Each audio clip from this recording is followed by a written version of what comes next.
putting an end to identity politics. This is the Kevin Jackson Radio Show. Welcome back, everybody. Kevin Jackson here. It's the Kevin Jackson Show. KJRadio.com. I mentioned the Muslim attack yesterday. Only covered it in one segment because I wanted to get to a bunch of other stuff that we had brewing. And today we are taking a much deeper dive into the Muslim attack. Muslim terror attack. ISIS inspired, use vehicles as weapons. And part of the ISIS strategy is you use a vehicle as a weapon. Then in your second attack, you get out with your knives and your guns and you do more carnage. Oh, and you leave an evidence trail because we want people to know this was an ISIS-inspired attack. And the guy followed it to the letter of the law. And what's funny, they didn't say it at first. It was like, well, there was an attack in New York. And it took them, I don't know, an hour or two before they finally admitted it was a terror attack. We all knew it from the beginning. If you're smart, you knew it. Because if it was Vegas giving you odds on whether attack where they ran over bicyclers with a truck in a major city was a terror attack, and they said, what kind of odds do we put on this? I would say you're probably looking at 73-1. If you got good odds. If they were being truthful, it's 1,000-1. Because there was that one attack somewhere where a person accidentally hit the accelerator versus the brake, or, the truck went out of order or something like that, where some people got hurt. There was that one accident where everybody was like, oh my goodness. And I wrote about it and said, if you were like me, your first reaction was, it was a Muslim terror attack. And then it turned, and I mean, it was in the middle of nowhere. It's like in Utah. And so that was the only tip that maybe this one you got wrong, Kev. And it turned out that it wasn't a Muslim terror attack. But we all thought it. And there are people feeling guilty because they thought that, oh, Kevin, yeah, I kind of did, but you don't have to bring it up. What, you feel guilty for having a real human emotion based on true observation of what goes on in the world? And that makes you feel guilty? Wow. I bet you feel guilty that you happen to enjoy, sex with your wife or your husband. How does Kevin know that? My goodness.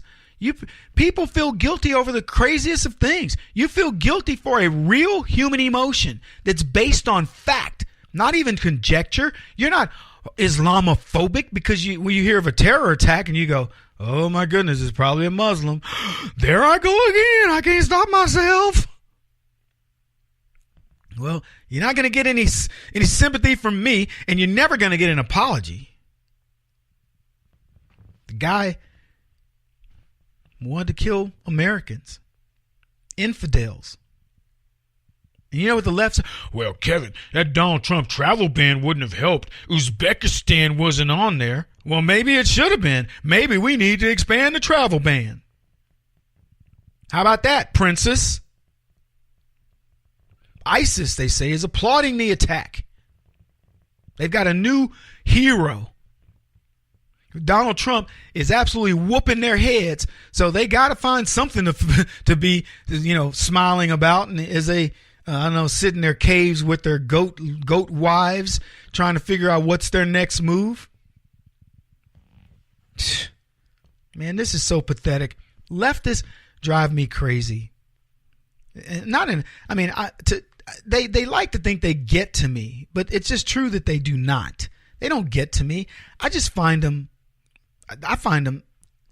to say ignorant is not even I can be more profound than calling them ignorant. Even morons. They are all of that. So let's talk a little bit more about this Muslim. First of all, he didn't die. Shame on the police for not being better shots. Shame on somebody for not putting this dude. Well, we wanted to get more information out of him. Pfft, whatever. You're not going to torture him. So what's he going to say? I will not speak to you. I did this in the name of Allah. Allah Akbar. I love when they tell us he didn't fit the profile. That's what I talked about a little bit last segment. He didn't fit the profile. A Muslim man, probably I'm guessing under 30 years of age, full beard, got the look, You know, the look of a jihadist. Oh, there you go, Kevin. There you go. Yeah, I am. I'm profiling him. He's got the look. And they go, well, he was married with 2 kids. So what? And I love Uber. Uber says, well, we screened him for as best as we could, and we couldn't find anything. Yeah, you found something. His name was Agula Wahaha, which I'll admit, he doesn't have the typical Muslim name because he's Uzbekistani. He's Saifullo Saipov. Saifullo Saipov. That's his name. It wasn't Muhammad. It wasn't Ahmed. It wasn't whatever.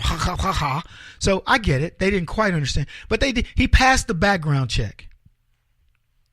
Yeah. Well, you know what? There are hundreds of thousands of Muslims right now in America who've passed the background check, who are married. What do you think humans do? They get married. They have kids. They're dating people. Oh, I can't believe he did it. He was dating a girl. What? A young dude dating a girl blew up a church or blew up a cafe? I'm shocked that he was dating a girl and not a goat. Because I'm not shocked that he blew up the cafe. But they say he didn't fit the profile. What is the profile? If you continue to tell me they don't fit the profile, I think we need to change the profile. Oh, but then, Kevin, we'd be profiling. Yeah, but there's a profile that exists. What is it? Is it Catholic nuns? Is it Buddhist monks? What is it that fits the profile? Oh, well, he should have been single. He should have been radicalized by making a trip to Yemen or to some, terrorist training camp. What does it take? He doesn't fit the profile. Let me tell you why that should scare the crap out of you. Because they live right next to you. The next guy who's going to blow up something is a guy that gives you change from some 7-Eleven. Oh, wait, that's Pakistanis. Gives you change from some bodega in New York. That's going to be the next bomber. He's going to be somebody that you've given a job to that, you never razzed at work or whatever, but he didn't like you Christians and he got a job there, and he's going to come out on Christmas Day one day and he's going to kill all of you. That's what happened in San Bernardino. And the thing that bugs me also is this has the fingerprints of liberalism all over it. All over it. He came into the United States 7 years ago from Uzbekistan under the diversity visa program. Yeah. So he wasn't vetted. He got here through the Lotto, a lottery system. I ask a lot of my African friends, how'd you get here? Lottery? No, I was a political asylum. Or I was Lotto, Kevin. Now it's easier with, in this case, the friend I'm thinking about, he's from Ethiopia, so he had to leave. He would have been killed if he'd gone back home. So they let him in. But there are people that get in on the lottery, and I've had friends of mine, again from Ethiopia. I got lucky. I got the Lotto, but they didn't get vetted. He goes, I didn't get asked any more questions than anybody else. So we're letting people win the Lotto in these terrorist countries because it's our way of saying, well, we're going to help them to become better citizens. Because liberals are like little teenage girls dating the bad boy. I'll change him. He'll change for me. Diversity Visa Lottery Program. Chuck Schumer brought this. Yeah. Not even merit-based. So Donald Trump comes out and says, we're going to fight for merit-based immigration. No more Democrat lottery system. We got to get tougher and smarter. See, it used to be that way. It used to be. That's the way you got into this country. Every country, we would say, okay, we're going to allow you to pick who you want to come to America to learn from us and potentially go back home and help your economy, help your country.